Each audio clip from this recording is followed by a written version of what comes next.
اللہ رب العزت کی بڑائی کبریائی حمد و ثنا تعریف و توصیف بادشاہی شہنشاہی یکتائی تنہائی ہر قسم کی وڈائی اسی اللہ رب العزت کے لیے لائق اور زیبا ہے جو تمام دنیائے انسانیت کا اکیلے تنہا خالق ہے، مالک ہے، حاکم ہے، رازق ہے، قابض ہے۔ درود و سلام ہو تمام انبیاء کرام پر، خصوصاً سیدنا سید الاولین والآخرین، امام الانبیاء والمرسلین، امام المجاہدین والمتقین، امام الحرمین والقبلتین، امامنا فی الدنیا، امامنا فی الآخرہ، امامنا فی الجنہ، کل کائنات کے سردار میرے اور آپ کے دلوں کے بہار جناب حضرت محمد الرسول اللہ صلی اللہ علیہ وسلم پر اللہم صلی علی محمد وعلی آل محمد کما صلیت علی ابراہیم وعلی آل ابراہیم انکا حمید مجید اللہم بارک علی محمد وعلی آل محمد کما بارکت علی ابراہیم وعلی آل ابراہیم انکا حمید مجید۔ رحمت و بخشش کی دعا آل رسول، اصحاب رسول، اہل بیت، تابعین، تبا تابعین، بزرگ علماء دین اور بروقت جو قوم و ملت کے اگوا، پیشوا، رہبر اور رہنما ہے۔ حاضرین جمعہ،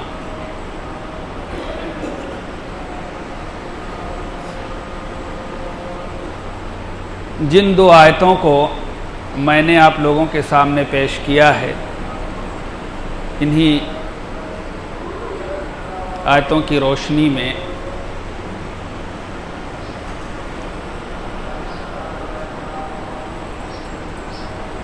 آپ لوگوں کے سامنے کچھ باتیں رکھنے کی کوشش کروں گا۔ الہ العالم سے دعا ہے کہ اللہ تبارک و تعالی ہم تمام مسلمانوں کو کہنے سننے کے ساتھ ساتھ پر اس پر عمل کرنے کی توفیق عطا فرمائے، آمین۔ انسان کی زندگی کا اختتام اس کی موت پر ہوتا ہے۔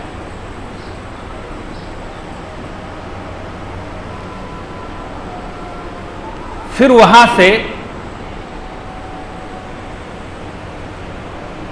ایک دوسری زندگی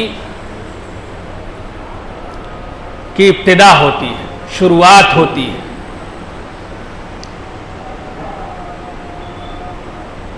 جسے قبر کی زندگی کہا جاتا ہے یا عالم برزخ کہا جاتا ہے۔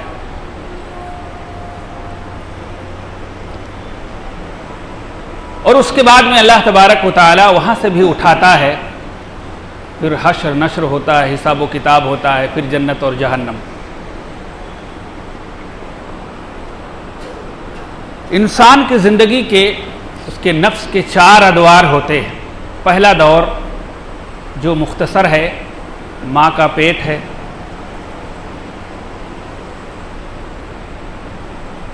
جہاں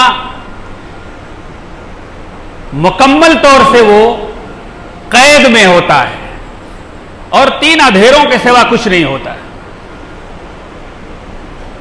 دوسرا دور پھر دنیا ہے، دنیا کے اندر انسان آتا ہے، اس کی پیدائش ہوتی ہے، نشو و نما ہوتا ہے، پلتا بڑھتا ہے،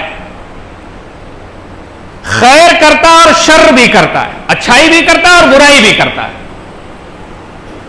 ایسا نہیں ہے کہ کوئی انسان اس دنیا کے اندر آیا اور صرف اچھائی کرتا جائے۔ خیر اور شر کے دونوں پہلو اس کے پاس لگے ہوئے، دونوں کرتا ہے۔ اچھا، ایک بات ذہن میں ہمیشہ رہے کہ یہ پہلے دور سے یہ جو دوسرا دور ہے، جو دنیا کا دور ہے، یہ تھوڑا لمبا ہوتا ہے۔ ماں کے پیٹ میں آدمی، یہ دور بہت مختصر، لیکن دنیا کا دور جو ہوتا ہے یہ تھوڑا سا لمبا ہوتا ہے، بہت زیادہ لمبا نہیں ہوتا ہے، کیونکہ آگے اور لمبے آ رہے ہیں، تھوڑا سا زیادہ ہوتا ہے۔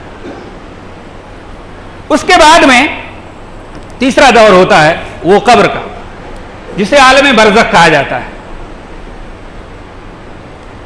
اچھا، اب عالم برزخ کی زندگی اب اس کو دیکھیں گے تو دنیا کے دور سے یہ اور زیادہ لمبا ہوتا ہے، دنیا کے دور سے زیادہ لمبا ہوتا ہے۔ اور پھر آخر میں حشر و نشر ہوتا ہے، ایک طرف جنت ہے، ایک طرف جہنم ہے، اور یہ اس دور سے بھی زیادہ لمبا ہوتا ہے۔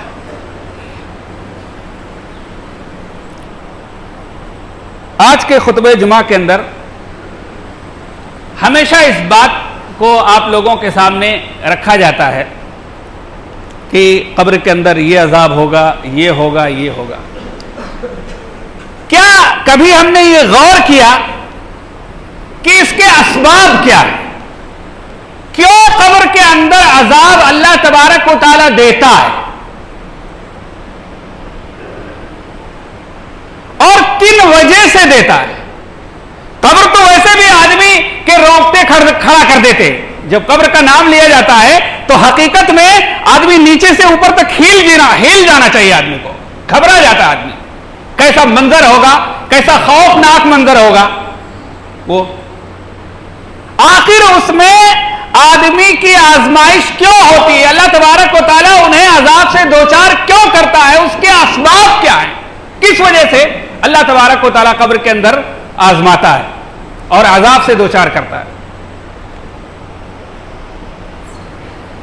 بہت سارے ایسے کام ہیں جن کی وجہ سے اللہ تبارک و تعالیٰ، نیک عمل ہیں جن کی وجہ سے انسان قبر کے اندر آزمایا نہیں جاتا ہے،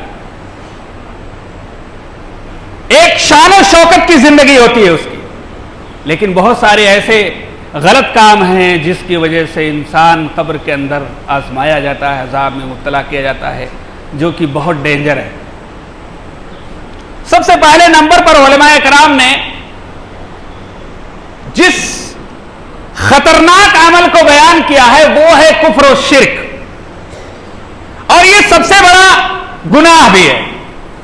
شرک اور کفر جو ہے یہ کیا ہے؟ یہ سب سے بڑا گناہ ہے، اور اس کی وجہ سے انسان قبر کے اندر عذاب میں مبتلا کر دیا جاتا ہے۔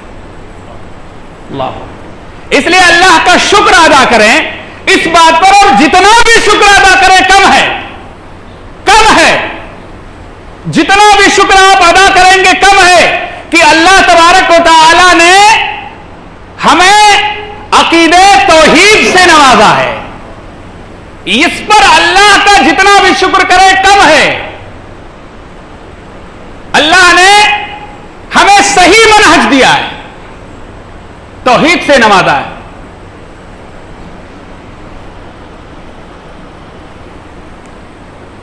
حضرت ابو سعید خدری رضی اللہ تعالی عنہ، مسلم شریف کی روایت ہے، یہ وہ بیان فرماتے ہیں کہ سیدنا زید بن ثابت رضی اللہ تعالی عنہ نے ایک حدیث بیان کی، وہ بیان کی کہ اللہ کے نبی جناب محمد رسول اللہ صلی اللہ علیہ وسلم بنو نجار کے باغ میں ایک کھچر کے اوپر سوار تھے، کھچر کے اوپر آپ سوار تھے، بیٹھے ہوئے تھے، اور وہ بیان فرماتے ہیں کہ ہم لوگ بھی اللہ کے نبی کے ساتھ میں تھے۔ اچانک مسئلہ یہ ہوا کہ وہ جس سواری پر اللہ کے نبی بیٹھے ہوئے تھے، جس کھچر کے اوپر آپ بیٹھے ہوئے تھے، وہ بدکنا شروع ہو گیا۔ بدکنا یعنی کودنا اور چھٹکنا شروع کر دیا، اس نے ہاتھ پیر اٹھانے شروع کر دیے، اور کودنے اور چھٹکنے میں اس قدر شدت اختیار کر گیا، اس قدر شدت اختیار کر گیا کہ ایسا لگ رہا تھا کہ وہ سواری اللہ کے نبی کو زمین پر گرا دے گا۔ اس طرح سے اچھلنے اور چھٹکنے لگا، کودنے لگا، بدکنے لگا۔ ایسا محسوس ہوا کہ اللہ کے نبی زمین پر آ جائیں گے، گر جائیں گے۔ اتنے میں سامنے اللہ کے نبی جناب محمد رسول اللہ صلی اللہ علیہ وسلم نے 4 یا 5 یا 6 قبروں کو دیکھا۔ اللہ کے نبی نے قبروں کو دیکھا۔ اللہ کے نبی جناب محمد رسول اللہ صلی اللہ علیہ وسلم نے بیان کیا کہ بھئی تم میں سے کون ایسا شخص ہے جو ان قبر والوں کو جانتا ہو؟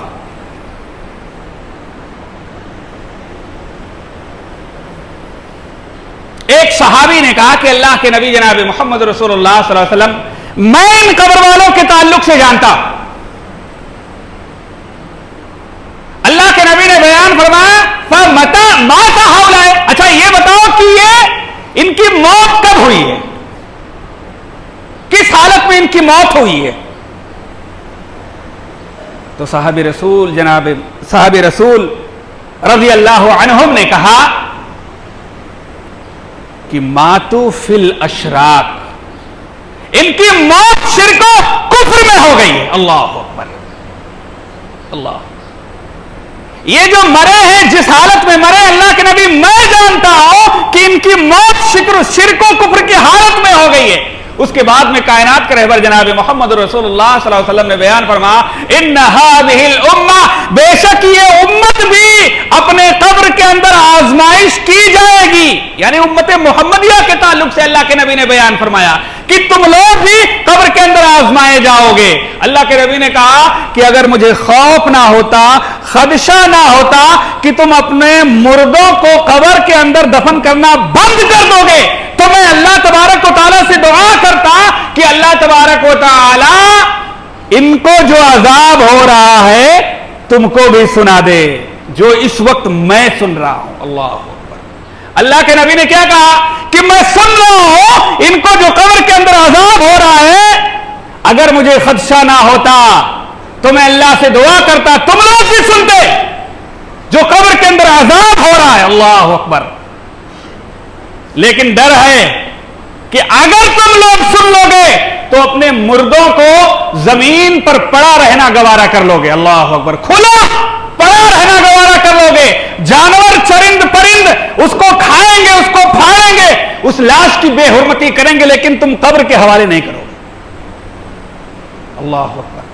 یہ کفر و شرک کی وجہ سے اللہ تبارک و تعالی قبر کے اندر اس قدر آزمائش کرتا ہے. یہ اتنی خطرناک چیز ہے.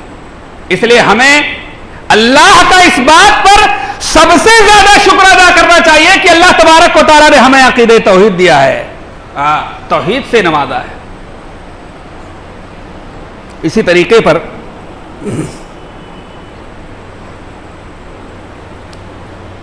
ایک حدیث کے اندر واضح انداز میں کفار و مشرکین کے لیے اللہ کے نبی جناب محمد رسول اللہ صلی اللہ علیہ وسلم نے عذاب قبر کے لیے بددعا کی, نام لے کر کے عذاب قبر کی بددعا کی ہے. اس سے اندازہ کیجئے کہ وہ لوگ جو شرک کرتے ہیں اور شرک کی حالت میں مر جاتے ہیں, اللہ کے نبی نے ان کے لیے عذاب قبر کی بددعا کی ہے. خندق کے موقع پر, مسلم شریف کے اندر بھی یہ روایت موجود ہے, خندق کے موقع پر اللہ اکبر ایک موقع ایسا آیا ہے کہ اللہ کے نبی کی نماز عصر قضا ہو گئی. اللہ اکبر. نماز عصر قضا ہو گئی, وقت نکل گیا, یہاں تک کہ سورج غروب ہو گیا, تو اللہ کے نبی نے کیسی دعا کی مشرکین کے لیے, کفار و مشرکین کے لیے کیسی دعا کی, ملا اللہ قبورہم وبیوتہم نارا. اللہ کے نبی نے ان کے لیے دعا کری, اللہ ان کے گھروں کو تو آگ سے بھر دے اور ان کی قبر کو بھی آگ سے بھر دے. اللہ, ان کے قبر کو بھی آگ سے بھر دے. کما حسبونا وشغلونا من صلاۃ الوسطی. اللہ اکبر. اللہ کے نبی نے ان کے لیے بددعا کی. اللہ تبارک و تعالی ان لوگوں نے, ان کفار و مشرکین نے, ان ظالموں نے مجھے نماز عصر سے روکے رکھا, حتی غابت الشمس, یہاں تک کہ سورج غروب ہو گیا. اللہ اکبر. قضا ہو گئی نماز. اللہ کے نبی ان لوگوں نے مشغول رکھا, ان کے گھروں کو اور ان کی قبروں کو تو آگ سے بھر دے. اللہ اکبر. تو اس حدیث سے بھی پتا چلا کہ وہ لوگ جو شرک و کفر کی حالت میں اس دنیا سے چلے گئے اور توبہ استغفار نہیں کی, اللہ کے سامنے روئے اور گڑگڑائے نہیں, معافی نہیں مانگی, اللہ تبارک و تعالیٰ ایسے لوگوں کی سخت آزمائش کرتا ہے قبر کے اندر. حضرت ابو ہریرہ رضی اللہ تعالیٰ عنہ حدیث کے راوی ہیں, وہ بیان فرماتے ہیں کہ جب مومن بندے کو قبر کے اندر داخل کیا جاتا ہے اور جب اس کے پاس عذاب لایا جاتا ہے, عذاب کو لایا جاتا ہے, تو اس کے جو نیک اعمال ہوتے ہیں, اللہ اکبر, اس کے جو نیک اعمال ہوتے ہیں اس مومن بندے کے چاروں طرف اس مومن بندے کو گھیر لیتے ہیں. عذاب لایا جاتا ہے اس مومن کے پاس, لیکن اس کے جو نیک اعمال ہوتے ہیں, خاص طور سے نماز ہے, صدقہ و خیرات ہے, زکوٰۃ ہے, رمضان کے روزے ہیں, دیگر نیک اعمال ہے, اس کو چاروں طرف سے گھیر لیتے ہیں اور اس کی طرف سے دفاع کرتے ہیں, اور اس عذاب کو اس مومن بندے کے پاس پھٹکنے بھی نہیں دیتے. اللہ اکبر. گنجائش نہیں ہے, نہ سر کے پاس سے آ سکتے ہو، نہ داہنے سائڈ سے آ سکتے ہو، نہ بائیں سائڈ سے آ سکتے ہو، نہ پیر کے پاس سے آ سکتے ہو. جاؤ، اس کے پاس نیک اعمال ہی اتنے.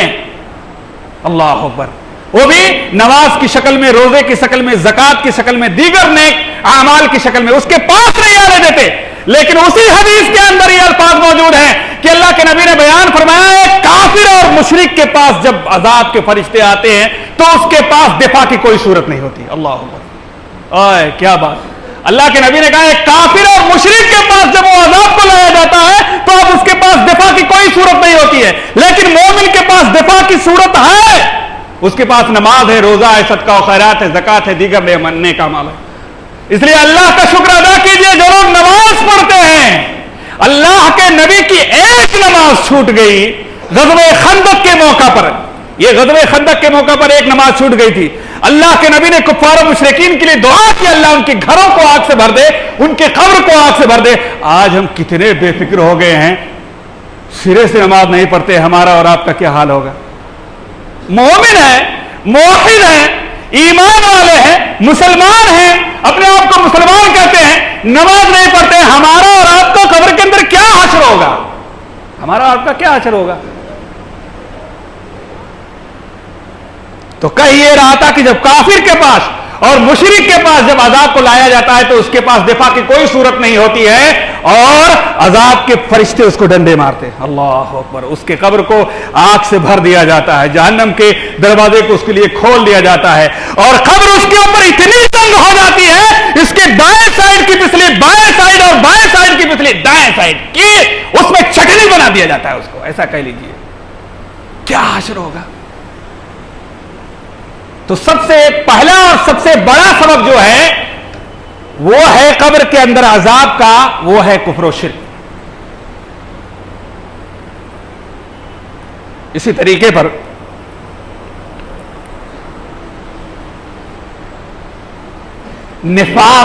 نفاق کی وجہ سے بھی قبر کے اندر عذاب ہوتا ہے. اس کا تذکرہ اللہ تبارک و تعالیٰ نے قرآن مقدس کے اندر کیا ہے.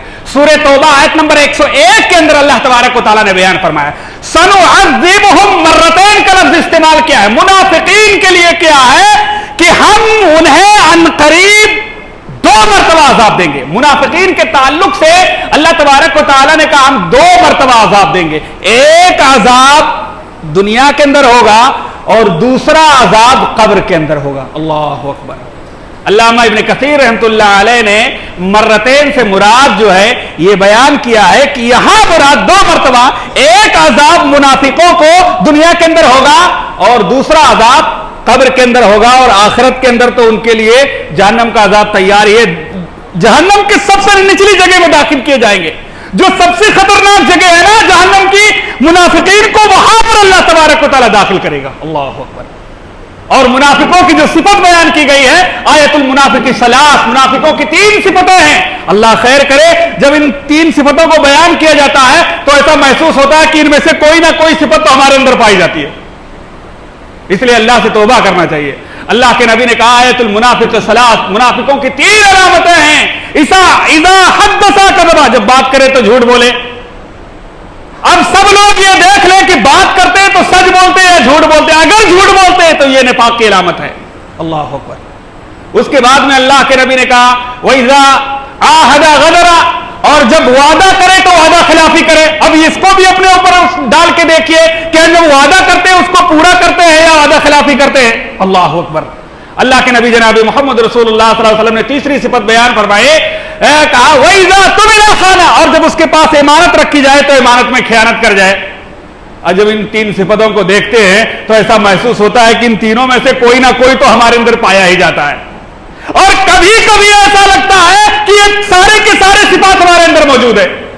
ایک روایت کے اندر اللہ کے نبی نے یہاں تک بیان فرمایا اربع من کن فیہ منافقا خالصا، جس آدمی کے اندر 4 صفات بیک وقت موجود ہوں، ساتھ میں ایک ساتھ میں یہ 4 صفات موجود ہوں تو پیور پکا منافق ہے. اور اس میں سے یہ 3 صفات جو ابھی ہم نے آپ کے سامنے پیش کیے یہ بیان کیے، اور ایک اور صفت بیان کیا وَإِذَا خَاصَمَ فَجَرَ، جب لڑائی جھگڑا کرے تو گالی گلوچ کرے. چوتھی صفت لڑائی جھگڑا کرے تو گالی گلوچ کرے. اتنے سارے لوگ کہ بھائی جب لڑائی جھگڑا ہوتا ہے تو گالی گلوچ کرتے ہیں کہ نہیں کرتے؟ اللہ اکبر، بہت کٹھن کام ہے۔ اللہ کے نبی جناب محمد رسول اللہ صلی اللہ علیہ وسلم نے بیان فرمایا کہ نفاق کی وجہ سے منافقوں کو اللہ تبارک و تعالیٰ قبر کے اندر عذاب دے گا، دنیا کے اندر بھی عذاب دے گا، اور قبر کے اندر بھی اللہ تبارک و تعالیٰ انہیں عذاب دے گا، اور آخرت کے اندر جہنم کے سب سے نچلی جگہ میں ان کو داخل کرے گا۔ اللہ اکبر۔ ایک اور اسباب میں سے جو ایک سبب بیان کیا گیا ہے وہ اللہ کے ذکر سے اعراض کرنا، اللہ کے ذکر سے اعراض کرنا۔ فَإِنَّ لَهُ مَعِيشَةً ضَنْكًا، جو شخص میری ذکر سے اعراض کرے گا، اللہ تبارک و تعالیٰ کہہ رہا ہے کہ میں اس کی زندگی کو تنگ کر دوں گا اور کل قیامت کے دن اسے اندھا بنا کر کے اٹھاؤں گا۔